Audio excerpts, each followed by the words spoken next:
Olá, eu sou o professor Joaquim Bento e vamos estudar agora a parte 4, o método do ponto fixo na unidade 2, raízes de equações. Esse método é o primeiro método daquela família de métodos que são mais rápidos, porém instáveis, ou seja, para convergir precisam de certas condições para que isso aconteça.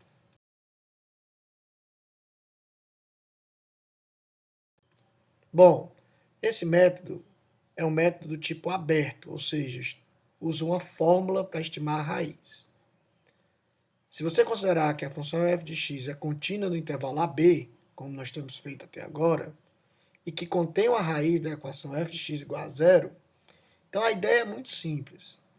Você vai transformar esta equação, f de x igual a zero, numa equação equivalente x igual a φ de x, e a partir de um chute inicial, x0, gerar uma sequência xk de aproximações para que se, até chegar na raiz, ou seja, você vai ter que o xk mais 1 é igual ao φ do xk.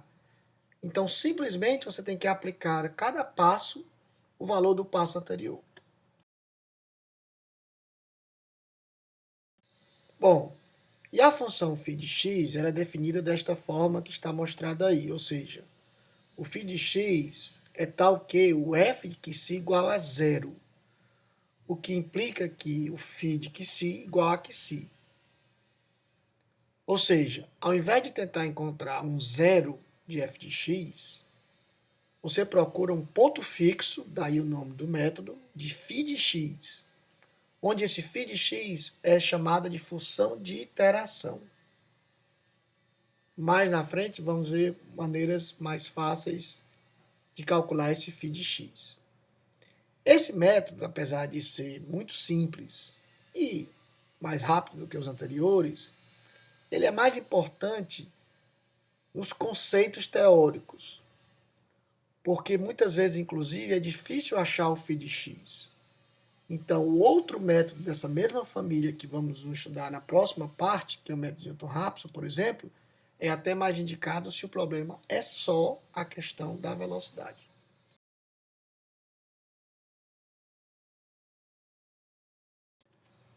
Por exemplo, para calcular esses φs, basta que você reorganize a equação f de x igual a zero, tal que você isole o x, ou seja, que o x esteja do lado esquerdo da equação, usando manipulação algébrica ou simplesmente somando termos dos dois lados, por exemplo. Então, suponha esse exemplo, essa equação x2 mais x menos 6 igual a zero, que está mostrada aí nesse caso. Você tem várias possibilidades para o φ, ou seja, pode existir infinitas funções de interação.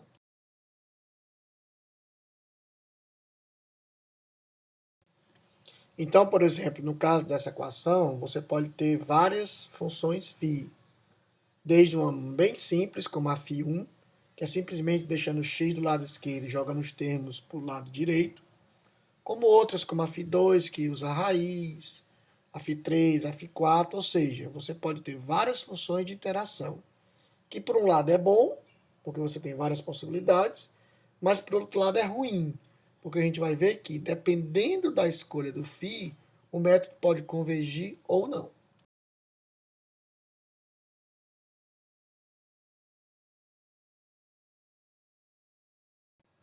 Então, para mostrar que realmente essa questão do φ está coerente, você pode partir dessa forma geral das funções de interação, que é φ de x igual a x mais a de x f de x, onde a de x é um polinômio que eu teria que achar que essa multiplicação daria φ, com a condição que, em que se o ponto fixo de φ de x, o a de que se tem que ser diferente de zero, para exatamente dar a condição dessa forma geral. Então, o que tem que se mostrar é que, se o f de que se igual a zero, ou seja, o f na raiz que se é igual a zero, que é o que eu quero achar, consequentemente, o φ de que se é igual a que se, ou seja, se eu jogar isso na expressão da forma geral, essa relação vai ser válida.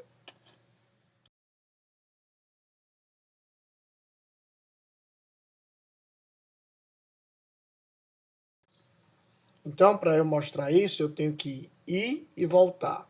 Ou seja, na ida, se o f de QC igual a zero, então o φ de QC tem que ser igual a QC. Então, seja o QC tal que o f de QC igual a zero, que é o que eu estou partindo, assumindo. Então, se eu jogar na forma geral, eu vou ter o quê? Que o φ de QC é igual a QC mais A de QC, F de QC. Ora, mas o F de QC é zero, pela condição que eu dei. Então, o φ de QC é igual a QC, como eu queria demonstrar. E a volta é o seguinte, se eu tenho o φ de QC igual a QC, eu tenho que mostrar que o F de QC é igual a zero. Bom, se o φ de QC é igual a QC, novamente jogando na forma geral, eu vou ter o quê? Que o QC mais A de QC, F de QC igual a QC. Ora, cortando o QC dos dois lados, eu vou ter que o A do QC e F de QC igual a zero. Como o A do QC é diferente de zero, como a gente falou lá em cima, então, consequentemente, o F de QC tem que ser igual a zero, que é o que eu queria também demonstrar.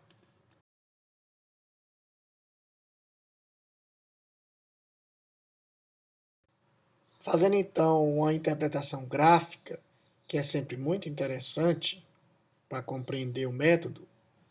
Então, graficamente, uma raiz QC da equação x igual a φ de x é a abscissa do ponto de interseção da reta y igual a x, mostrada aqui em vermelho, com a curva y igual a φ de x, mostrada aqui em verde. Isso, inclusive, remete àquela análise do isolamento gráfico que a gente viu lá atrás, onde você tinha f de x igual a zero, que você transformava em duas funções, h de x e g de x, que é como se fosse aqui o h de x igual a y igual a x, e o g de x igual y igual a φ de x, onde a raiz era dada na interseção dessas duas funções. Então, o método funciona como está mostrado na figura, ou seja, dado um chute inicial, eu levo o chute em φ, ando para y igual a x e desço novamente para achar a próxima aproximação x1. E assim sucessivamente até x2 e chegando mais próximo da raiz. Porque eu estou aplicando x igual a φ de x.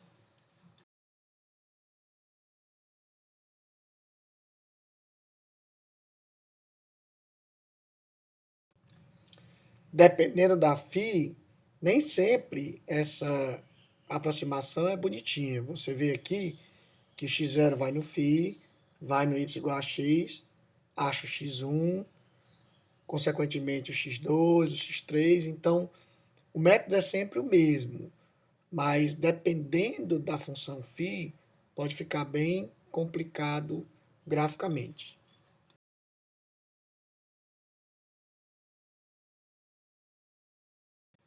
E dependendo da φ, pode até não convergir, ou seja, nem sempre uma dada sequência converge para a raiz desejada, dependendo do φ. Por exemplo, veja aqui nesse exemplo. Você tem o x0 que vai no φ, que vai no y igual a x, acha o x1.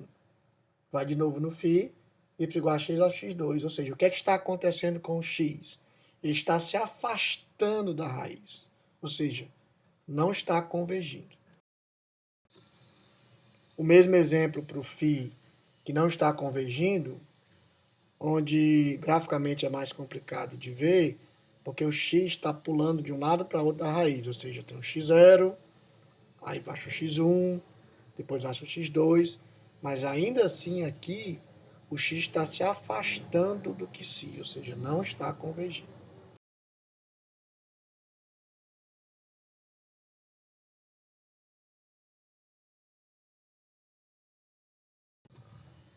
Bom, o algoritmo é provavelmente o mais simples de todos, porque basicamente a única coisa que você tem que fazer é calcular o xk mais 1 igual a φ de xk.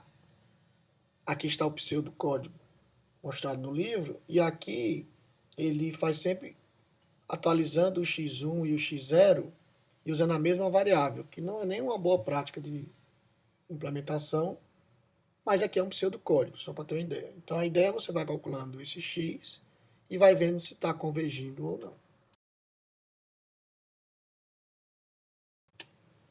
Calculando então para aquele nosso benchmark da unidade, né, da função x3 menos 9x mais 3, considerando o mesmo isolamento entre 0 e 1, o chute 0,5 e o epsilon e epsilon2, se você usar essa função φ de x aí mostrada, que é x3 sobre 9 mais 1/3, esse método vai convergir em 3 passos, dando essa raiz mostrada, que é bem próxima das raízes calculadas do método da bisseção e da posição falsa.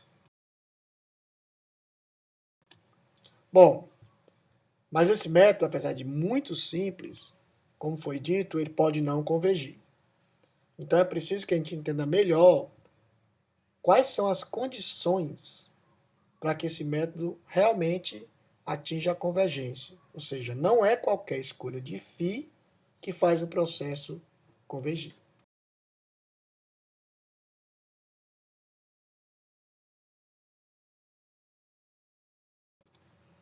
Antes de ver as condições teóricas, vamos estudar um pouco um exemplo para compreender melhor esse processo.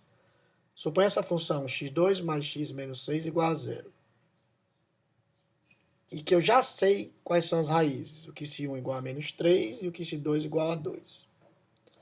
Se você usar essa função φ1 de x, que é 6 menos x ao quadrado, e 1x0 igual a 1,5, você vai ver que, usando o método do ponto fixo, você está se afastando da raiz, ou seja, a sequência xk não converge para a raiz, nem que se 1, nem que se 2, que inclusive aqui esse 2 seria mais próximo do x0, que é 1,5.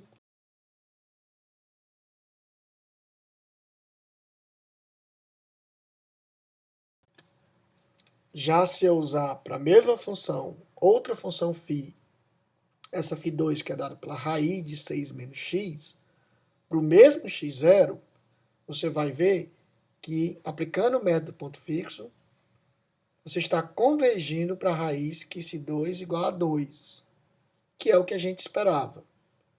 Mesmo a função φ aparentemente sendo mais complicada ou feia, né, que é uma raiz, ela converge. Então, nem sempre a função φ mais simples, mais bonita, é a que causa a convergência. Então, você tem um teorema para convergência, ou seja, se eu tenho que si, que é raiz de fx igual a zero, isolado no intervalo i grande, centrado no que si, e se o φ de x é uma função de interação para a equação f de x igual a zero, então eu tenho essas três condições, ou seja, a condição 1, que o φ e a derivada de φ têm que ser contínuas nesse intervalo i, que o módulo da derivada de φ seja menor ou igual a um m, um limitante que tem que ser menor do que 1 para qualquer x nesse intervalo i, e que o x0 escolhido para começar o processo tem que ser pertencente a esse intervalo i. Se essas três condições foram satisfeitas, então a sequência considerada xk, que é dada pela xk mais 1 igual a φ de xk, vai convergir para a raiz que sim.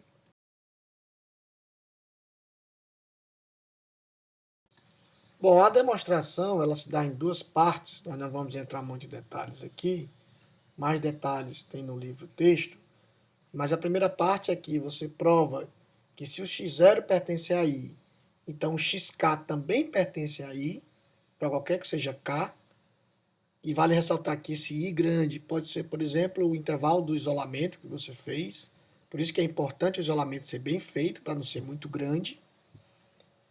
E a segunda parte é que você prova que o limite de xk, quando k tende a infinito, dá o que se, que é o que se deseja. Então, a demonstração para essas duas partes mostra que aquelas condições garantem a convergência.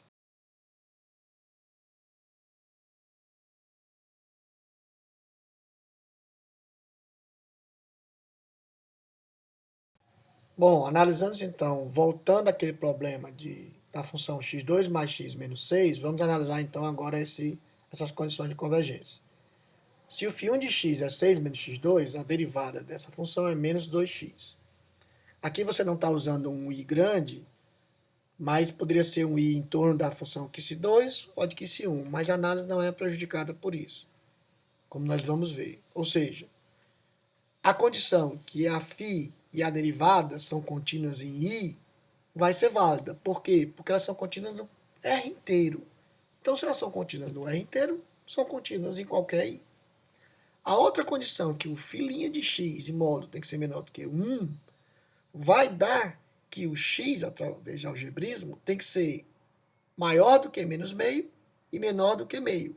Ora, esse intervalo mostra que nem a QC1 nem a QC2 está dentro desse intervalo. Então, não existe um intervalo i centrado em qualquer uma das raízes, por exemplo, a QC2, tal que essa condição seja satisfeita. Então, essa função φ realmente não converge, como a gente mostrou lá atrás.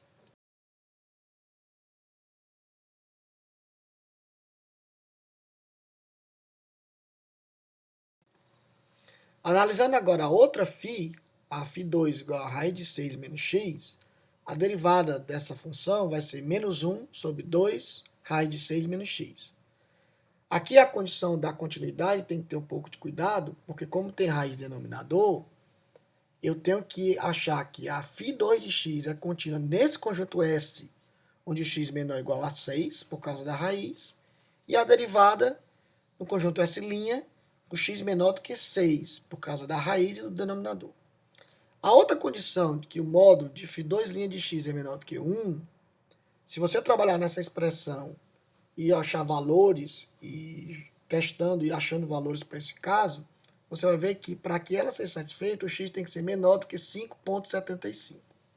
Ora, se você pegar, por exemplo, aqui esse 2 igual a 2, ela tanto é menor do que 6, ou menor ou igual a 6, como é menor do que 5,75. Então, existe sim um intervalo i centrado no que se 2 igual a 2, tal que essa condição seja satisfeita.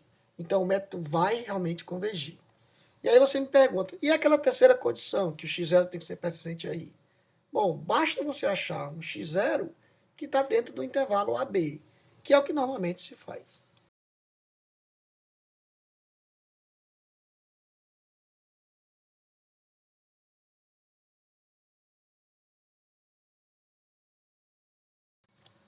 Você pode fazer a mesma análise para as outras funções de φ. Por exemplo, essa φ3 igual a 6 sobre x menos 1.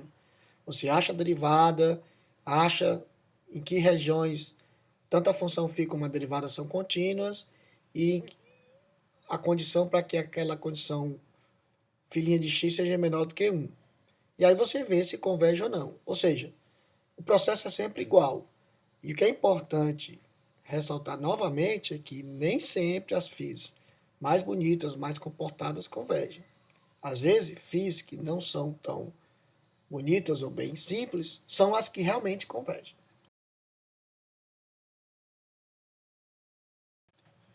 Como critério de parada, a gente tem novamente o critério do erro absoluto, menor do que epsilon, ou o critério de que a função f de xk seja menor do que epsilon. Falando sobre o do erro absoluto, a diferença é que você não usa mais o intervalo AB. Ou seja, você usa que o erro, o módulo de xk menos 1, ou xk mais 1 menos xk, tem que ser menor do que epsilon. Ou seja, a diferença entre dois passos tem que ser menor do que o epsilon. Entretanto, você tem que ter cuidado, olhando para o gráfico da direita, que pode acontecer que essa diferença de xk menos 1 seja menor do que epsilon, mas que a diferença de xk menos o que si, que é a raiz, seja maior do que o epsilon. Ou seja, mesmo que o erro absoluto das aproximações indique a convergência, você ainda está longe da raiz. Então, você tem que ter cuidado no uso desse critério. O segundo critério de parada é similar ao método da abscissão e da posição falsa, ou seja, que o módulo de f de xk seja menor do que o epsilon. Ou seja, como eu quero chegar, teoricamente, em f de x igual a zero, se o f de xk for menor do que epsilon, então eu estou muito próximo de zero, considerando que esse epsilon é sempre muito pequeno. Então eu posso parar e esse xk é a minha raiz. como o erro absoluto às vezes tem aqueles problemas que eu mencionei, neste caso, talvez muitas vezes é interessante eu usar esse critério ou os dois, para que eu possa ver a convergência. Ainda sobre o critério de parada, se eu tiver a derivada menor do que zero no intervalo i, a sequência xk ela vai ser oscilante em torno do que si. Ou seja, esse erro xk menos 1 menor do que epsilon indica que o xk menos que si menor do que epsilon, como está mostrado na figura. Então, a conclusão é que eu realmente tenho que ter muito cuidado na aplicação desses critérios de parada. Como a gente falou que essa família são métodos mais rápidos do que a outra família que a gente estudou, é interessante ver esse conceito de ordem de convergência. A ordem de convergência de um método iterativo, ela informa a rapidez da convergência do processo.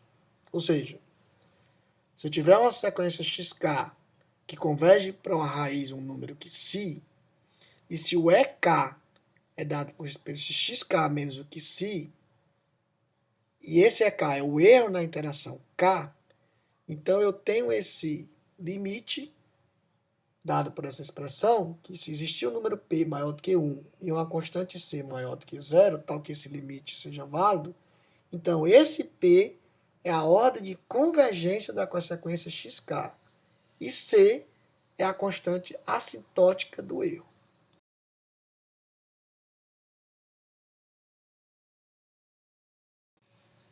Então, para uma convergência linear, o P é igual a 1 e o C está entre 0 e 1. E a convergência do método iterativo é dado porque esse EK mais 1 é aproximadamente igual ao C, que multiplica o módulo de EK elevado a P, por um K tendendo ao infinito. Ou seja, se o XK converge, ou esse erro, o EK, tende a zero, quando o K tende a infinito. Então, quanto maior o P, esse C, que multiplica EK elevado a P, será mais próximo de zero. Ou seja, quanto maior o P, a minha convergência será mais rápida. No caso do método ponto fixo, ele em geral tem convergência linear, né? Como mostra essa expressão. Ou seja, ele é um método mais rápido em geral do que os da outra família, mas não é tão rápido assim. Por isso que, reforçando a importância dele, é mais no sentido teórico e da base para métodos mais rápidos dessa família, como o método de Newton-Raphson, que a gente vai ver em seguida. E essa convergência do método fixo, ela será mais rápida quanto menor foi a derivada no que si. Mais detalhes sobre isso você pode ver no livro texto, mas o mais importante é essa questão da ordem de convergência do método.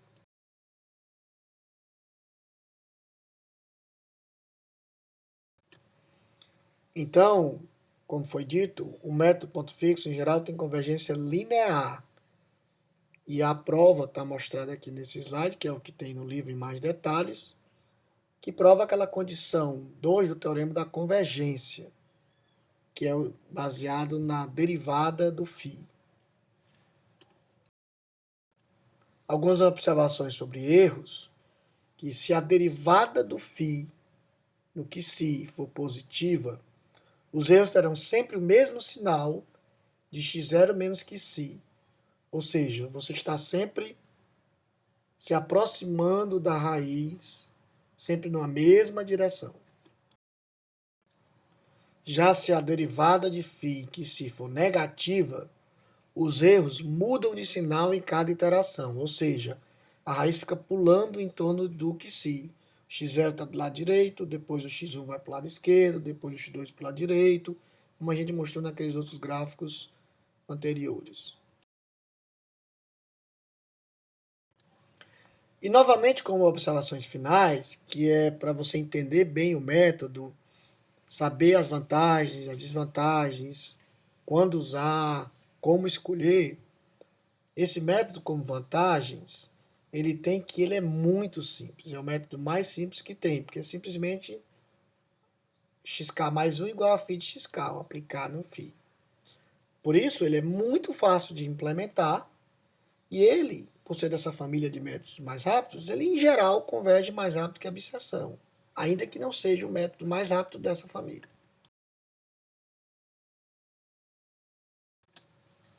Bom, como desvantagens, a convergência não é mais assegurada, ou seja, ele é um método dessa família de métodos mais rápidos, mas não necessariamente garantida a convergência, ou seja, tudo na vida se paga um preço, então você tem que garantir aquelas condições de convergência.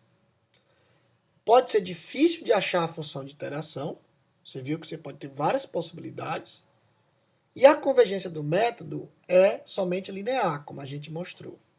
Então, assim, o método ponto fixo ele funciona bem, ele converge rapidamente em geral, e é uma maneira fácil de usar. Entretanto, tem o problema das funções de interação e que ele não é tão rápido assim. Por isso que nós vamos na próxima parte ver os métodos de Newton rápidos e secante, que são métodos mais rápidos desta mesma família.